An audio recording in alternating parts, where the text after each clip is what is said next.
Welcome in for another episode of Central Intelligence. It was a big week in the Central Division. North Iowa made their first trip to Minot.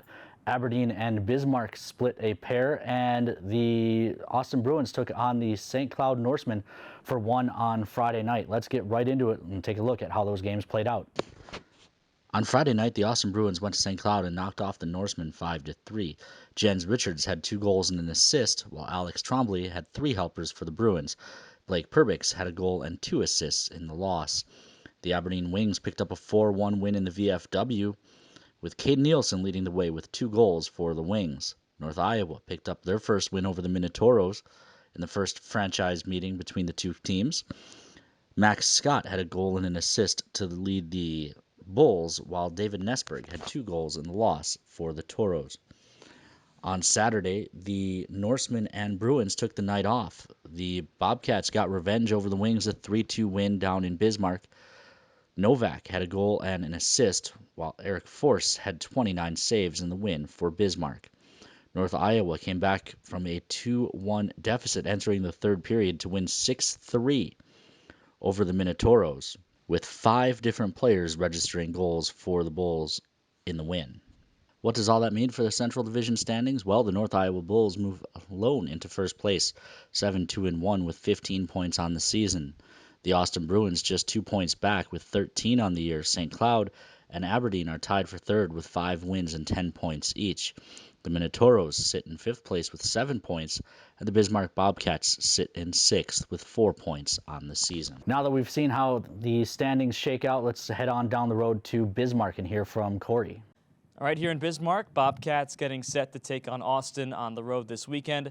Coming off a hard-earned split against Aberdeen in their first full home series. Isaac Novak, the hero in Game 2, the Bobcats winning in the final minute.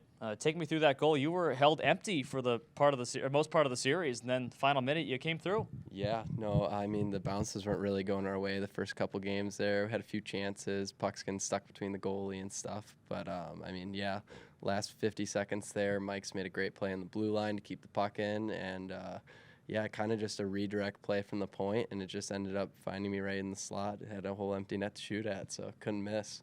It seems like the puck always finds goal scorers, even if they don't score for a while, right? Yeah, that's the hope, right? Yeah, so your start to Bismarck so far, you come in, play a few games, you score your first goal in your first game, and you get your second last Saturday. How's it been so far? Oh, yeah, it's been great. Everyone here is great. I love the team, and we're making progress here to start winning more games and, yeah, just starting to get more W's. You've got a lot of experience in this league, of course, not with the Bobcats, but with other teams, Minnesota. Going to play Austin here against a team that's older with more experience, how do you beat a guy like that? I mean, yeah, I've played against a lot of these kids growing up and whatnot, and they have a really good team this year, so we're just going to have to dial into our systems and hopefully be able to score a few on the power play this weekend. We've been working on a lot of stuff, so hopefully we can get it done on the road. What do you hope to improve in your game here in Bismarck this year? Definitely my defensive game. I've been trying to work on that over the summer and the past couple of years, and speed as well, just keeping up with the play and just trying to bring the speed on every level every night. Isaac Novak, thanks so much. Yeah, thank you. Appreciate it. Ken, back to you. Thanks, Corey. We'll keep on moving over to St. Cloud and hear from Ashley.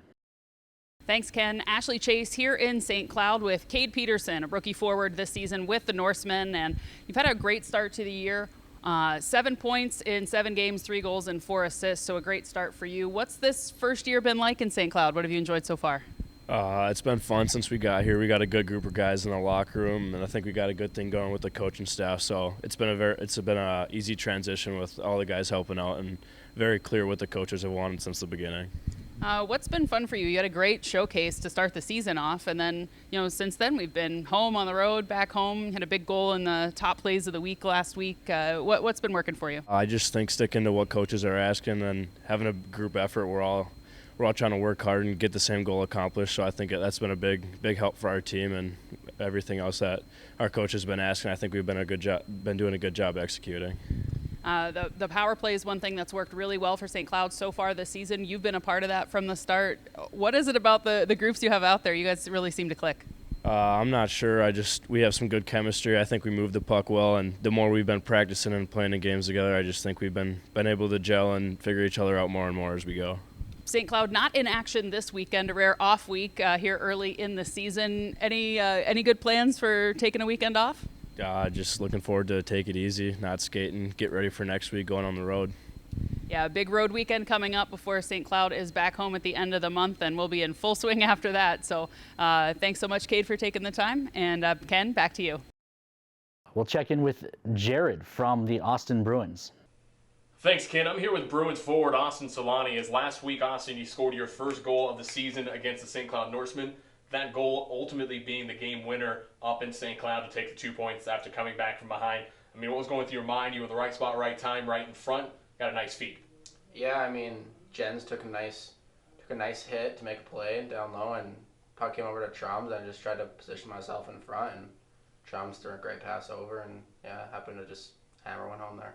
You guys are trailing pretty much the whole game all the way up to the third period, where you guys ended up having a big 4-goal third. I mean, what was the total feeling for you guys knowing you're coming back from behind, trying to battle back and hold on to that number 1 spot at the time here in the Central Division? Yeah, I mean, they came out really hard in that second and third period. We knew we had to pick it up, and we knew that was our only game of the weekend, and so we just had to leave it all out there. And, we came out, we did what we had to do, and we got the legs moving and came out with a W. This week, we're welcoming the Bismarck Bobcats here in Riverside Arena for the first time this season.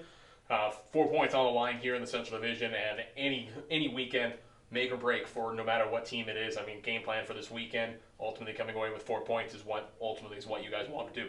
Yeah, I mean, we just got to go out there and do what we do every week, or try to do it at least, and come out there and outwork the other team, and hopefully we come out with 4 points, and yeah.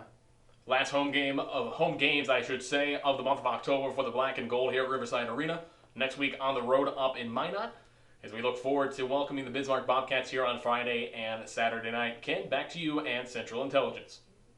Now that we've heard from the Austin Bruins, let's head to Austin with the North Iowa Bulls. Central Intelligence here in Mason City now with North Iowa Bulls forward Chris Carroll. Chris is coming off a solid weekend against the Minot Minotauros, and so are the Bulls with a 3-2 win on Friday and a 6-3 win on Saturday. Chris, how you doing going into a brand new week? I'm doing good, ready to go. 3-2 win, 6-3 win. You've got a point streak going now that's up to 8 games in a row. You've had at least 1 point.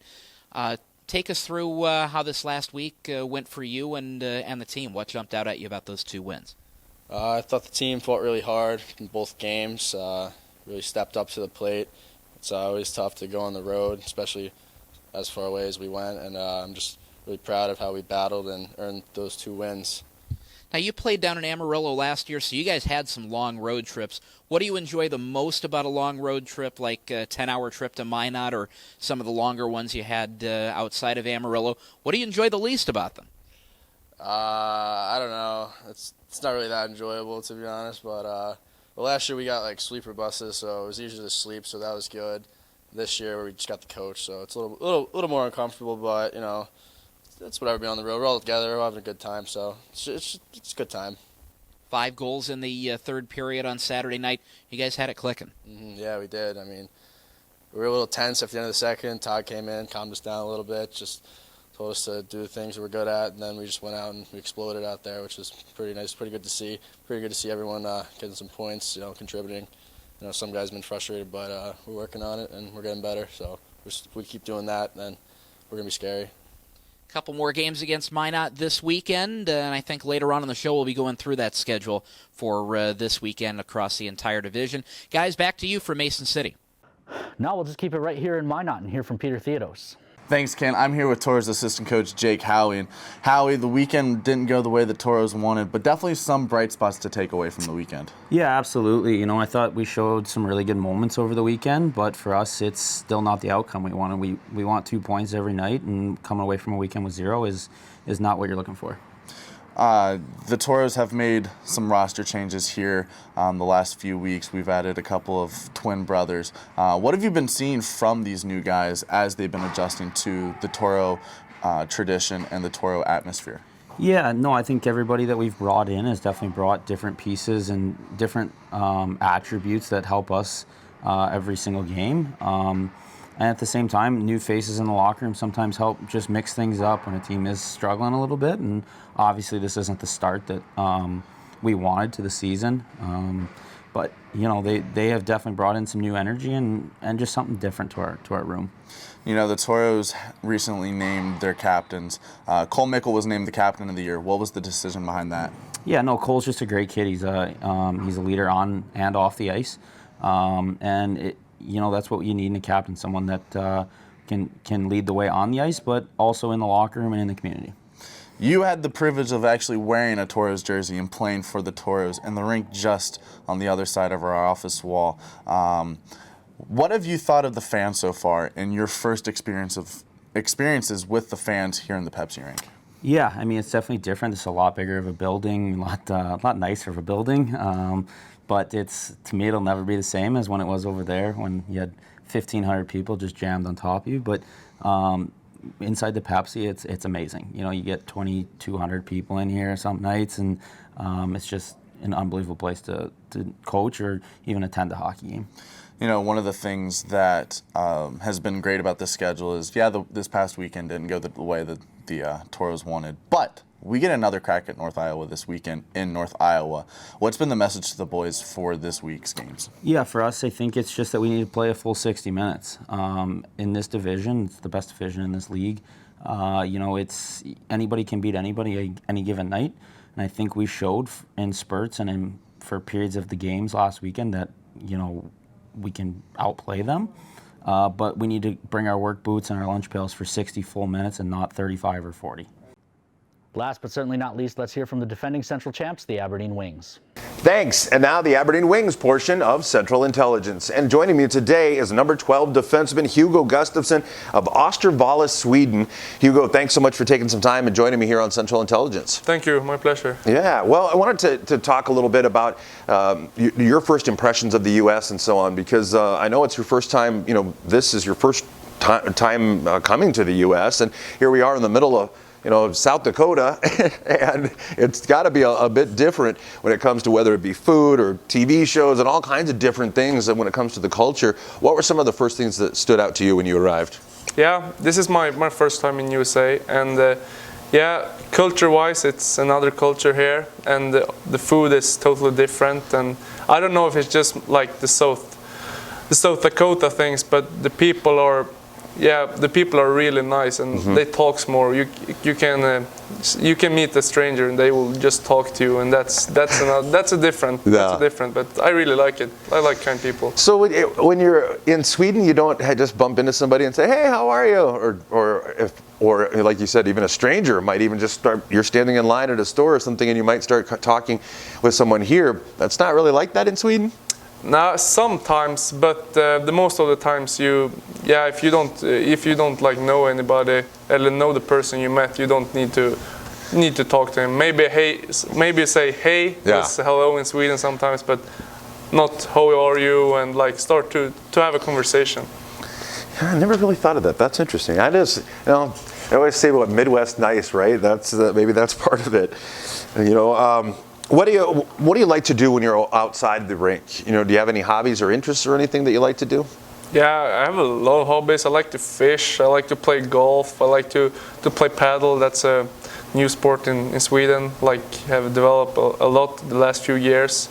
And I like to go wakeboarding in the summers, and I have a lot of interests. What is? Kind of walk me through paddle. What is it like? Almost like a tennis kind of like? It's a tennis, but you play in a cage with walls of glass, and it's different between. It's different from tennis, but pretty similar too. Yeah, a little sounds like a little bit like racquetball maybe. Yeah. All right, well. A split with the weekend over the last weekend here with Bismarck, and normally this is when I would ask you about the team upcoming that you're going to be seeing, but we've got a weekend off this weekend, and then the North Iowa Bulls come to the ODI Center, and you've seen those guys a handful of times already.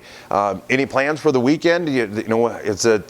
Probably feels a little weird to not have games to prepare for. Yeah, I really like to play games, so I think it's boring that we don't have games, but it is what it is. And yeah, we have not have a conversation here in the team about what we'll do in the weekend, but yeah, we will figure something out. So yeah. Excellent.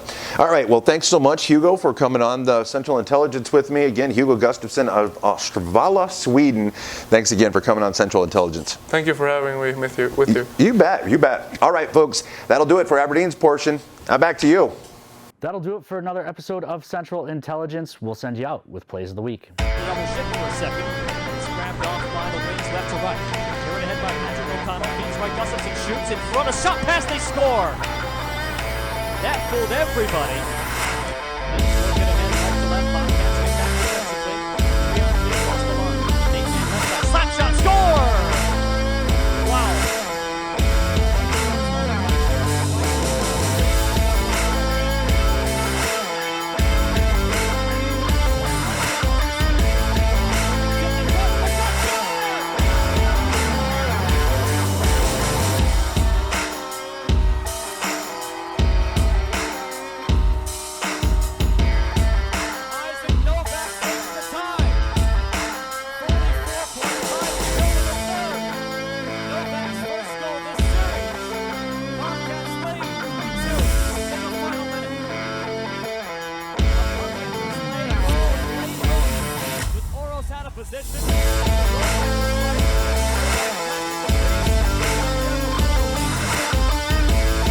Neither side with a shot on goal. Neither side has a goal yet in this one. Hartley looking to beat the defense down the left wing. The forehand sideways shot. He scores! Left side!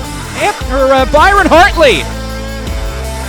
A chip ahead, just like how the Bulls started it last week against Austin on Saturday night.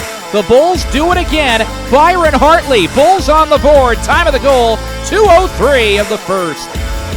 Team on their heels for the first time tonight. This is Bubba cut off into the zone, looking for a tip. It's in. What a feed and what a finish. Oh my. Gorgeous. Absolutely gorgeous redirect there. Messi again.